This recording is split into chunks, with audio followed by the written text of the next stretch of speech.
여러분 오늘도 잘 견디고 계십니까? 주말 아침의 멸경제 김명준입니다. 다음 주 월요일부터 사회적 거리두기 조치가 사실상 해제됩니다. 야, 우리 국민들요 무려 2년 넘는 시간 동안 참 잘 견뎠습니다. 코로나가 우리 사회에 미친 영향은 이루 말할 수가 없는데요. 특히 자영업자분들에게 남은 건 빚더미와 마음의 상처뿐입니다. 힘들겠지만 우리 국민 모두가 다시 일어서길 바라는 간절한 마음입니다. 힘내시기 바랍니다. 4월 16일입니다. 아침의 멸경제 시작해 보도록 하겠습니다. 오늘 아침의 멸경제 도와주실 분들을 소개해드리겠습니다. 신경민 전 국회의원, 그리고 정미경 전 국회의원, 유용화 한국외국어대학교 초빙 교수, 그리고 문인철 시사평론가 이렇게 네 분과 함께합니다. 어서 오십시오. 네. 자, 여러분과 함께하는 주말 아침의 멸경제 첫 기사부터 살펴보도록 하겠습니다. 지금 이 인물로 정치권이 뜨겁습니다. 그 얘기를 해보겠습니다. 한국일보 일면입니다. 아빠 병원에서 진단받고 정호영 보건복지부 장관 후보자의 아들이 애초 신체검사에서는 현역 2급 판정 받았다가 4급으로 판정이 달라졌다. 이게 어찌된 일입니까? 볼게요. 현역 판정 5년 뒤에 재검을 받게 됩니다. 거기서 4급 사회복무요원 판정을 받게 됩니다. 정 후보자 측은 척추협착증 진단을 받았다. 즉 적법한 절차를 밟았다는 거예요. 그렇게 해명을 하고 있습니다. 그리고 아들 관련해서는 2017년에 경북대학교에 편입을 하려는 걸 불합격했는데 추가 경력 없이 다음 해, 이듬해 같은 서류로 경북대 의대에 편입을 하게 됩니다. 이거 계속해서 뭐가 나와요. 고구마 줄기처럼. 일단 이와 관련해서 민주당 의원들이 경북대를 항의 방문합니다. 왜? 뭔가 자료 같은 걸 빨리 내라. 기다릴 수가 없다. 국민적 궁금증이 커지고 있다. 이렇게 항의 방문하게 됐는데요. 관련 얘기 들어보시고 이어가 보도록 하겠습니다. 두 자녀가 경북대 의대 편입을 염두에 두고 아버지를 활용한 스펙 쌓기로 보인다고 하는 이른바 아빠 찬스 논란이 일고 있습니다. 정 후보자는 의혹이 제기되는 사안마다 적법한 절차를 거쳤다며 인사청문회에서 해명하겠다고 합니다. 우리 국민은 의혹에 대해서 매우 궁금해합니다. 인사청문일까지 기다렸다가 해명을 들을 게 아니라 당장 사실 확인과 검증을 하기 위해서 더불어민주당 의원들이 나선 것입니다. 여기 기사 잠깐만 읽어보고 신경민 의원님 얘기 좀 들어볼게요. 여기 보겠습니다. 국회 보건복지위 소속 민주당의 고민정 강선우 의원실에 따르면 이쪽 갈게요. 기사 갑니다. 정 후보자의 아들 지금 31살이랍니다. A씨는 2015년 11월에 병역 판정 신체 검사에서 경북대 병원에서 발급받은 병무 진단서로 사회복무요원 소집 대상인 4급 판정을 받았다. 정 후보자는 1998년부터 경북대 병원에서 근무하고 있습니다. 2010년 11월 A씨, 즉 아들 A씨의 첫 신체 검사에서는 현역 판정 2급이 나왔습니다. 진단서는 2015년 10월 29일 날 발급됐고요. 진단서에 따르면 정 후보자의 아들은 27일 요추부 자기공명 영상검사를 실시했습니다. 당시에 아들은 경북대 전자공학부에서 19학점을 들으면서 경북대 유헬스케어 융합네트워크 연구센터에서 주 40시간 근무하는 학생연구원을 하고 있을 때였다. 물론 이것도 지금 논란이 되긴 합니다만 19학점 들으면서 주 40시간 근무하는 학생연구원. 어쨌든 일단 지금 이 부분은 이 병역 판정 5년 만에 판정이 달라진 이 부분. 그래서 신경민 의원님 이게 있을 수가 있는 일인가요? 아니면 이게 뭔가 좀 석연치 않은 아빠 찬스인가? 이거 어떻게 봐야 됩니까? 우리나라는 코로나를 2020년부터 알았다고 그러면 19년부터는 조국아리를 했습니다. 아하. 이 조국아리는 여야를 넘나들었고 이 모든 말하자면 교육에 관심을 갖고 있는 특히 대학 입시, 의대, 법대에 또 관심을 가지고 있는 모든 사람들한테 엄청난 아픔을 줬습니다. 그때 우리한테 익숙하게 들었던 얘기가 지금 정호영 지명자한테서 다시 되풀이되고 있는데 이거 지금 전형 시험에서 일어났던 일이 그대로 일어났고요. 네. 그리고 스펙이라고 그러면서 논문의 공동 저자 문제 그대로 우리가 그 당시에 엄청나게 많은 얘기를 들었고요. 그리고 논문의 공동 저자뿐이 아니고 자원봉사. 얼마나 많은 경우에 자원봉사 때문에 우리가 논란을 벌이고 그랬죠. 그것 때문에 사법 처리가 되고 기소가 되네 마네 재판을 가서 무죄네 아니네 그러면서 지금 이 시간까지도 완전히 다 끝난 게 아닙니다. 지금도 계속되고 있습니다. 아하. 코로나보다도 더 오래 우리가 앓고 있는 큰 병 중에 하나인데요. 네. 이 지금 정호영 지명자를 쭉 보면은 2015년에는 병역 관련 서류 그리고 16년하고 18년도에는 딸과 아들이 지금 비슷한 이런 궤적을 겪어왔거든요.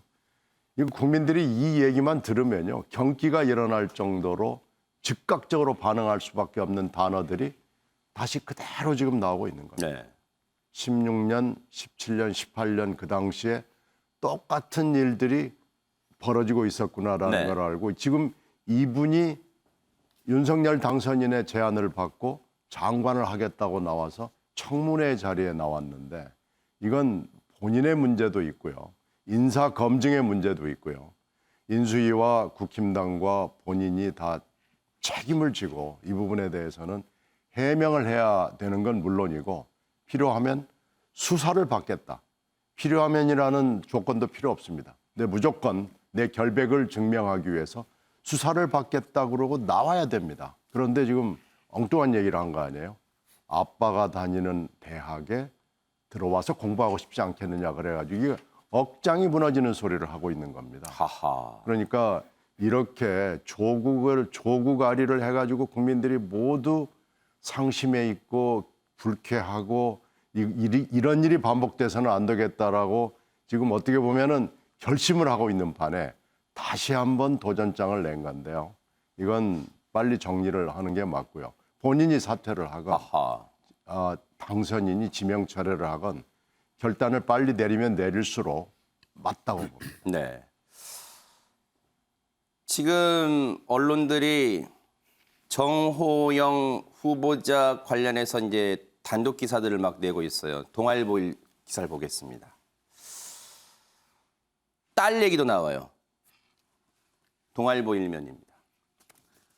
정호영 후보자의 논문 공저자들 있죠. 같이 논문 작업을 한 그 교수들이 딸 의대 편입 구술평가 만점을 줬답니다. 하하, 이건 좀 기사를 읽어봐야겠어요. 그러니까 딸도 지금 아빠 찬스가 있는 거 아니냐 그런 거예요. 동아일보가 확인했대요. 편입시험 평가 자료를. 거기 보니까 당시 경북대 의대 부학장, 현재 학장입니다.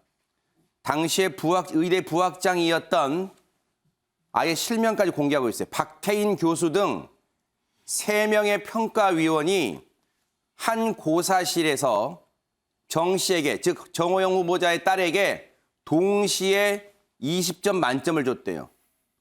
구술평가는 교수 9명이 3개 고사실에 3명씩 나뉘어 들어가서 대면 방식으로 치러졌는데 정 씨는 다른 평가위원 5명으로부터 17점, 1명으로부터 19점을 받았다.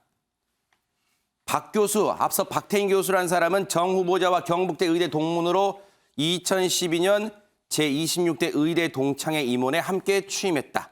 박 교수는 2018년도 정 후보자의 아들 편입시험에서는 서류 전형에서 30점 만점에 28점을 줬다. 딸 정 씨에게 구술평가 만점을 준 다른 교수 2명은 정 후보자와 여러 논문을 공동 집필한 사이다. 일단 동아일보가 이제 취재는 꼼꼼하게 했어요. 그런데 이 정황, 정미경 의원님께 좀 여쭤볼까요?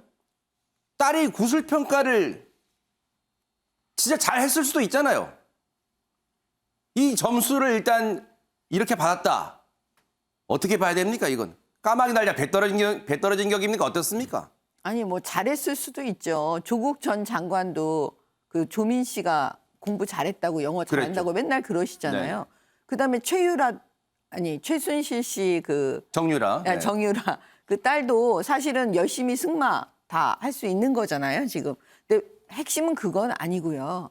저는 이렇게 봐요. 지금 민주당이 정호영 이 후보자에 대해서 공격하는 거는 저는 잘못됐다고, 그럴 자격이 없는 사람들이라고 일단은 생각을 해요. 왜냐하면 조국 수호대를 만들고 그다음에 조국 수호 집회를 여신 분들이에요.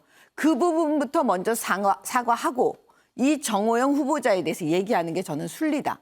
이렇게 말하고요. 우리 그 국민의힘 입장에서 보면은 민주당이 공격을 하기 때문에 그거에 두려운 게 아니에요.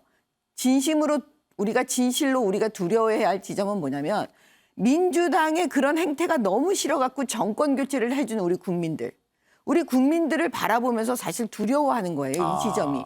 저는 개인적으로 좀 그렇습니다. 왜냐하면 보세요. 얼마나 그 조국 수호대 조국 집회를 수호 집회를 한다고 했을 때 우리의 마음들이 어땠는지를 잊으면 안 되는 거잖아요. 그러면 저는 이 정도 됐으면 저는 인사검증이 인수위에서 어떤 방식으로 어떻게 되는지 잘 모르겠어요. 그러면 그 인사검증이 제대로 됐는지 일단 이런 게 다 나와서 확인하고도 청문회를 열어서 후보자가 충분히 국민을 설득할 수 있다라고 판단을 한 건지, 그러면 청문회까지 가는 게 맞죠.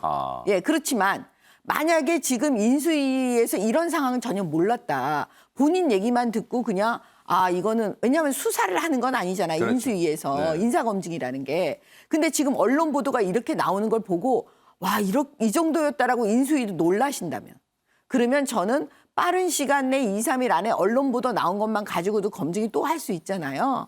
그러니까 그렇게 해서 빨리 국민들께 그 사과하고 저는 자진사퇴하는 게 맞다. 아하. 저는 사실 이렇게 봅니다.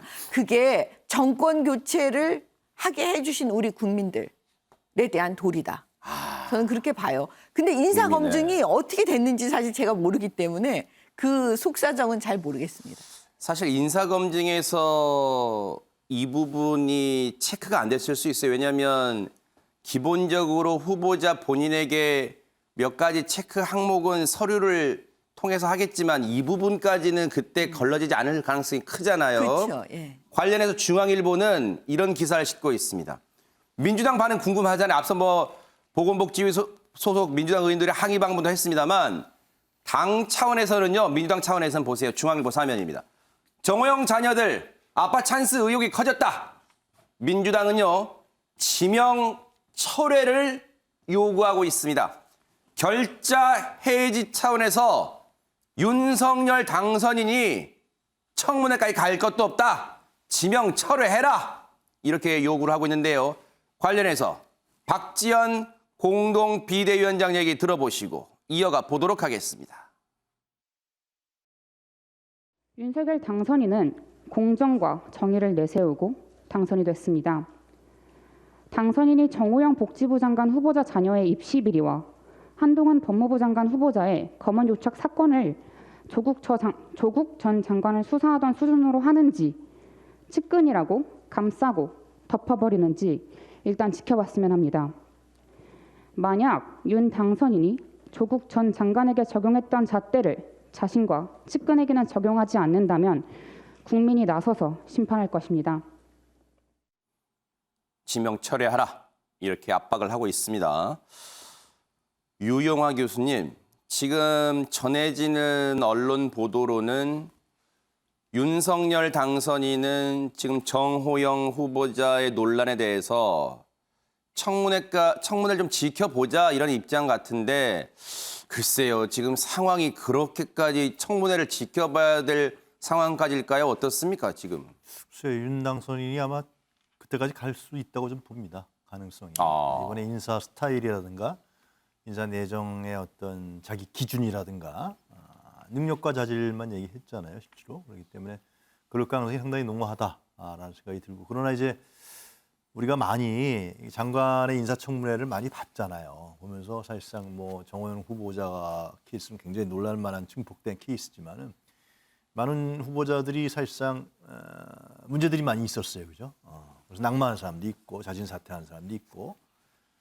근데 이 문제는 왜 정호영 후보자하고 특히 한동훈 후보자하고 법무부 장관 두 사람이 왜 이렇게 문제가 되냐 하면은 윤석열 당선인의 최측근이기 때문에. 핵심은 거기에 있어요. 한동훈 후보자는 거의 복심이라 그럴 정도로 그러한 스타일이고 이 정호영 후보자는 40년 직이라고 하지 않습니까? 그런다면서요. 정호영 후보자가 어느 언론에 전에 넌 너무 40년 동안 윤석열하고 친하다 이런 얘기 어떤 기사를 제가 어디서 본 적이 있는데 그러기 때문에 이 문제는 지금 박지원 공동 비대위원장이 얘기한 것처럼 바로 다이렉트로 윤석열 당선인의 개인적인 퍼스널리티에 훼손이 가는 그런 문제입니다. 그래서 특히 이제 윤석열 당선인이 조국 수사에 대해서 조국의 뭐 부인과 딸 온 가정이 사실상 파산 날 정도의 수사를 하지 않았습니까? 그리고 거기서 나온 용어가 내로남불, 그다음에 이제 윤 당선인이 대선 때 나왔던 공정과 상식 이런 부분들이 이 정호영이라는 인물을 통해 갖고 완전히 윤 당선인에게 배치되는 성격으로 나타나고 있는 것이죠. 과연 이걸 이제 어떻게 풀 것이냐? 그럼 이제 민주당에서 정치 공세하니까 니네 그건 정치 공세야. 이런 식으로 정치적으로 해결할 것인지 아니면 이제 국민 여론이 워낙 나빠지지 않습니까? 중앙일보나 동아일보까지도 이 문제에 대해서 문제 제기를 하고 있단 말이죠. 그래서 어떻게 해결할지 모르겠습니다만은 최근에 18개 장관에 대한 인사 스타일을 봤을 때 윤석열 당선인의 인사 스타일을 봤을 때는 아마 더 지켜보지 않겠나. 저는 뭐 그런 생각이 드는데 여론은 갈수록 악화될 것 같고요. 물론 정호영 후보자가 해명하면 되겠죠. 근거 자료를 갖고서 뭐 그런 기회를 또 국회에서 줄 수도 있는 것이고 네. 봐야 될 것 같습니다. 네. 자, 이런 가운데 다음 기사 볼게요. 민주당 분위기는 지명 철회하라. 이렇게 압박하는 분위기고 국민의힘 분위기도 궁금하잖아요. 조선일보가 그 기사를 싣고 있어요. 조선일보 6면입니다. 정호영 여론 심각하다. 국민의힘이요. 인수위에 직접 전달했대요. 이런 뜻을. 이런 시중의 여론이 이렇습니다. 라고 인수위에 직접 전달했대요. 근데 여기서 궁금해요. 인수위에 전달했다? 창구가 어디였을까요? 어떤 창구를 통해서? 장제원 비서실장 얘기하는 걸까요? 어쨌든. 일단 권성동 원내대표 얘기 좀 들어보시고요. 이런 진짜 이 분위기가 느껴지는지 한번 들어보시고 이어가 보도록 하겠습니다.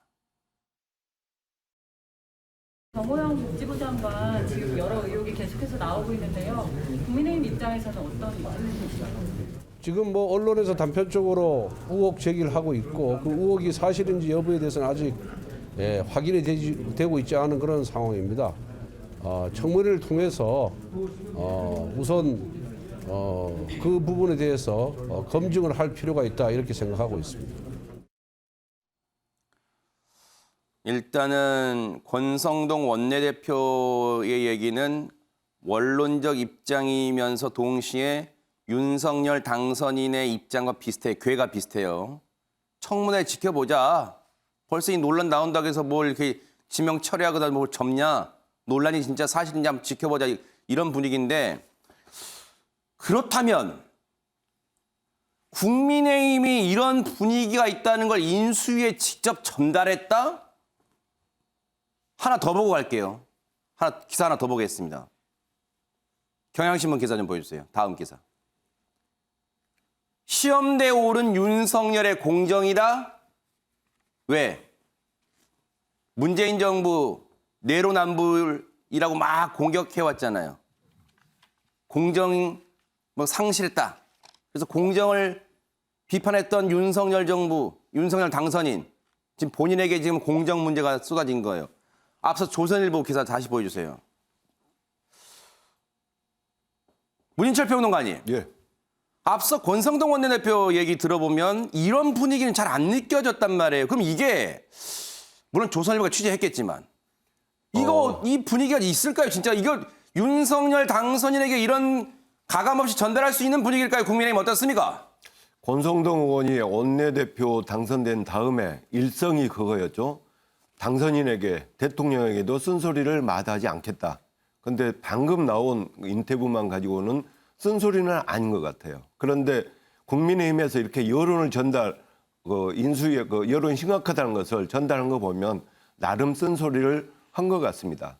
근데 인수위 검증팀에서 제가 알기로는 아주 세밀하게 검증을 하고 했다고 들었거든요. 그런데 이것까지는 밝혀내지 못했을까 그런 참 아쉬움이 큽니다. 그런데 이제 정호영 후보자는요, 그 국민 눈높이에서 봐야 될 것 같아요. 네. 나는 이 법사항이 없었다. 네. 또 부정적인 어떤 그런 사안들이 없었다.